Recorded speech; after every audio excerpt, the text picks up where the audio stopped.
ہماری تو توجہ یہ ہے کہ یہ چہرے کے میل کچیل نکلیں، بدن کی میل کچیل دور ہو، ہمارے کپڑے بڑے ستھرے ہونے چاہیے۔ ہمارا تو دھیان اپنے ظاہر پہ نا، لیکن اہل اللہ کا دھیان باطن پہ ہوتا ہے۔ صوفیہ فرماتے ہیں کہ اندر صاف کرو۔ حضرت سلطان باہو بولے، دل کالے نالو منہ کالا چنگا، جے کوئی یہ رمز پچھانے ہو۔ اگر یہ رمز سمجھ میں آ گئی کہ منہ کالا ہو تو کوئی نہیں، دل کالا نہیں ہونا چاہیے۔ ابو لہب کا کیا معنی ہے؟ شعلے کی طرح چمکتا ہوا چہرہ رکھنے والا، اس کو اسی لیے ابو لہب کہتے ہیں۔ اس کا چہرہ ایسا چمکدار تھا تو اس وجہ سے اس کو ابو لہب کہتے تھے۔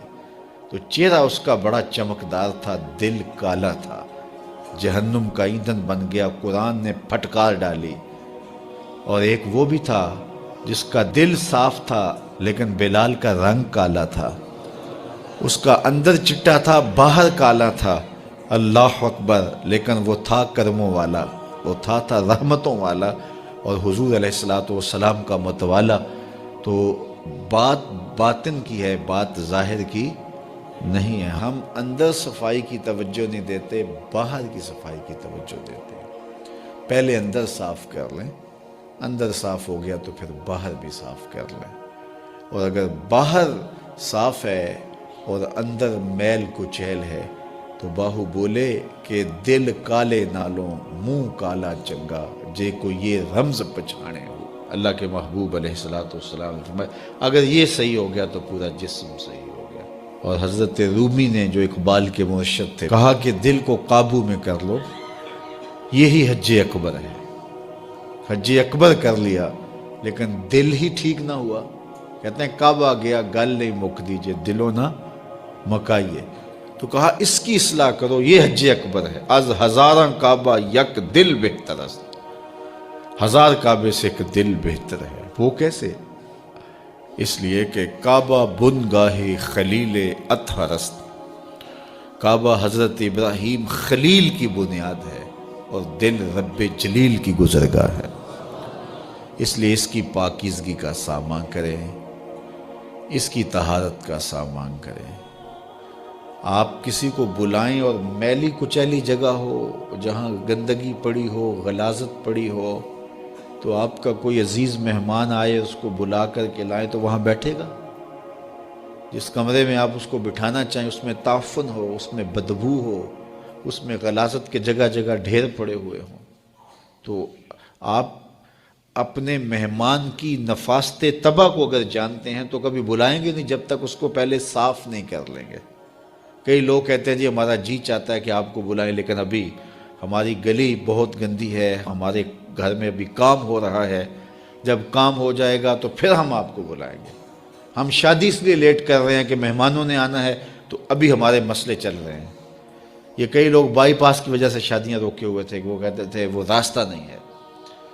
تو آپ کسی مہمان کو بلاتے ہیں تو اس کے لیے اچھی جگہ کا ارینج کرتے ہیں، اور اگر وہاں ڈھیر گندگی اور غلاظت کے پڑے ہوں تو مہمان کو آپ بھی نہیں بلاتے، اور اگر آپ یہ غلطی کر بھی لیں گے تو مہمان آپ کے بارے میں کیا رائے قائم کرے گا، اور وہ ناراض ہو کے چلا جائے گا کہ آپ کتنے بدتمیز ہیں کہ آپ نے مجھے بلایا اور گھر میں غلاظت کے ڈھیر پڑے ہوئے ہیں۔ اللہ اکبر! لیکن اگر آپ گھر کو مصفح کرتے ہیں، مزکہ کرتے ہیں، صاف کرتے ہیں، ستھرا کرتے ہیں، قالین بچھاتے ہیں، عطر چھڑکتے ہیں، تو پھر آپ کہتے ہیں جناب اب تو آئیے نا، اب ماحول میں خوشبوئیں پھیلی ہوئی ہیں۔ تو اگر دل میں حسد ہے، حقد ہے، بغض ہے، کینے ہیں، نفرتیں ہیں، یہ گندگی اور غلاظتوں کے ڈھیر لگے ہیں، اور پھر یہ چاہیں کہ مالک کے پھیرے دل میں ہوں تو کیسے ہوں گے؟ وہ تمہارے دل میں، میرے دل میں آئے گا جب دل میں اتنی غلاظتیں پڑی ہوں گی؟ نہیں، یہ سارے ڈھیر اٹھائیں، دل کو مزکہ کریں، مصفح کریں، پھر اشکوں کا چھڑکاؤ کریں۔ اللہ اکبر! پھر پیار کے مخملی قالین ڈالیں۔ اللہ اکبر! الفتوں کے گاؤ تکیے لگائیں، اور پھر آواز دیں، ہر تمنا دل سے رخصت ہو گئی، اب تو آجا، اب تو خلوت ہو گئی۔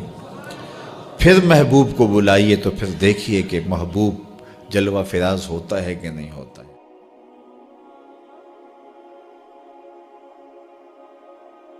مصر کے اندر حضرت موسیٰ علیہ السلام نے ایک کبتی کو تھپڑ مار دیا تھا، قرآن مجید کے دامن میں یہ واقعہ موجود ہے۔ تو آپ کی جلالت اور آپ کے زور کی تاب نہ لاتے ہوئے وہ وہیں ڈھیر ہو گیا اور اس کی موت واقع ہو گئی۔ تو مصر کے حالات کشیدہ ہو گئے اور حضرت موسیٰ علیہ السلام کو مصر چھوڑنا پڑا۔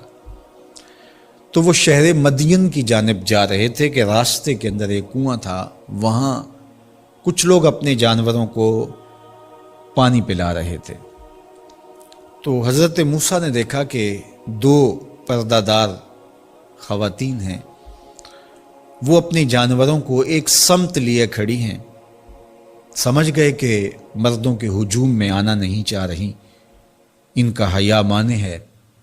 تو آگے بڑھے اور ان کے جانور ہانکے اور ان کو سیراب کیا اور پھر ان کی جانب ہانک دیے۔ وہ واپس گئیں اور اپنے والد بزرگوار سے کہا کہ ایک سال نوجوان جس کی آنکھوں میں شرم و حیا تھا، اس نے ہمارے ساتھ یہ مہربانی کی۔ تو ان کے والد گرامی نے کہا کہ جاؤ اس کو بلا کے لاؤ۔ قرآن مجید میں اس کا ذکر کیا گیا، فجاءتہ احداہما تمشی علی استحیاء، ان میں سے ایک خاتون حیا میں سمٹی ہوئی حاضر ہوئی۔ اس نے کہا کہ ہمارے والد گرامی آپ کو بلاتے ہیں، آپ نے ہمارے ساتھ جو مہربانی کی ہے اس کا وہ اجر دینا چاہتے ہیں۔ تو حضرت موسیٰ علیہ السلام ان کے ساتھ چلے گئے، اور جب گئے تو یہ گھر تھا حضرت شعیب علیہ السلام کا، اور یہ صاحبزادیاں حضرت شعیب علیہ السلام کی تھیں۔ تو اس خاتون کا شرم و حیا کے ماحول میں حضرت موسیٰ علیہ السلام کو یہ کہنا اور چل کے اس انداز سے آنا، قرآن نے اس کی حکایت بیان کی ہے۔ تو خدا کو پسند ہے کوئی خاتون حیا کے ماحول میں آئے تو اللہ اس کی آمد کو اور اس کے آنے کو قرآن کا عنوان بنا دیتا ہے، اور قرآن کی حکایت بنا دیتا ہے کہ جو خاتون حیا کے جوہر کی مالکہ ہو وہ اللہ کو کتنی اچھی لگتی ہے۔ اللہ اکبر۔ حضرت نبی اکرم صلی اللہ علیہ وآلہ وسلم کا فرمان حیا کے حوالے سے، الحیاء من الایمان، حیا ایمان سے ہے۔ تو جتنے بھی ایماندار لوگ ہیں وہ پھر حیا کے جوہر سے مزین ہوں گے، مالا مال ہوں گے۔ آپ دیکھ لیجئے سب سے بڑے ایماندار تو میرے اور آپ کے آقا مولا ہیں، اور حضور کمواری لڑکی سے زیادہ حیادار تھے۔ باقی حضور کے اصحاب دیکھ لیجئے، ان کا حیا، اور حضور کی ازواج مطہرات کا حیا دیکھیے۔ ام المومنین حضرت عائشہ رضی اللہ تعالی عنہا فرماتی ہیں کہ حضور کا جب وصال ہوا اور حضور میرے حجرے میں دفن ہوئے، تو میں جب حضور کی قبر انور پہ جاتی تو معمولی چادر اوڑھ کے چلی جاتی، اس خیال سے کہ میرے شوہر ہیں۔ پھر حضرت ابوبکر صدیق رضی اللہ تعالیٰ عنہ کا وصال ہوا تو وہ بھی ساتھ دفن ہو گئے، تو میں پھر بھی اسی حالت میں جاتی اور میں سوچتی کہ ایک میرا شوہر ہے اور دوسرا میرا والد ہے۔ کہا پھر حضرت عمر رضی اللہ تعالیٰ عنہ کا انتقال ہوا اور وہ بھی ساتھ مدفون ہوئے۔ تو حضرت ام المومنین فرماتی ہیں کہ اب جب میں جاتی تو میرا جانے کا انداز مختلف تھا۔ فواللہ ما دخلت الا وانا مشدودۃ علی ثیابی حیاء من عمر۔ کہا اب جب بھی میں جاتی تو خوب اوڑھنی اوڑھ کے اور چادر لے کے جاتی، مجھے عمر سے حیا آتی۔ یہ ام المومنین کا انداز زندگی ہے۔ مخدرات اسلام کو اس سے سیکھنا چاہیے۔ جو قبر میں دفن ہیں ان سے بھی یہ حیا کریں، جو مومنوں کی ماں بھی لگتی ہیں۔ اور آج یہ دلائل دیے جائیں کہ پردہ تو جناب دل کا ہوتا ہے، چہرے کا پردہ تو نہیں ہے۔ باقی کسی کو اپنی آنکھ میں شرم پیدا کرنی چاہیے۔ عورت کو کیا ضرورت ہے کہ وہ اپنے آپ کو ڈھانپ کے رکھے۔ اب ام المومنین کا عمل یہ ہے کہ فرماتی ہیں کہ میں اپنے آپ کو خوب سمیٹ کے جاتی حیاء من عمر۔ عمر قبر میں ہیں لیکن ام المومنین فرماتی ہیں مجھے پھر بھی حیا آتی۔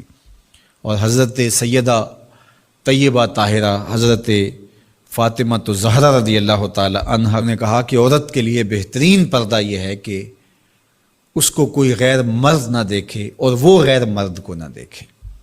تو جب یہ ہمارا دین ہمیں سکھاتا ہے اور حیا کا یہ سبق دیتا ہے، بڑوں سے حیا کرنے کی تلقین کی گئی، اللہ سے حیا کرنے کی، اس کے رسول سے حیا کرنے کی تلقین کی گئی۔ صحابہ فرماتے ہیں بعض اوقات ہم کچھ پوچھنا چاہتے ہوتے تھے اور حضور کے حیا کی وجہ سے ہم ایک عرصہ تک وہ بات نہیں پوچھ پاتے تھے۔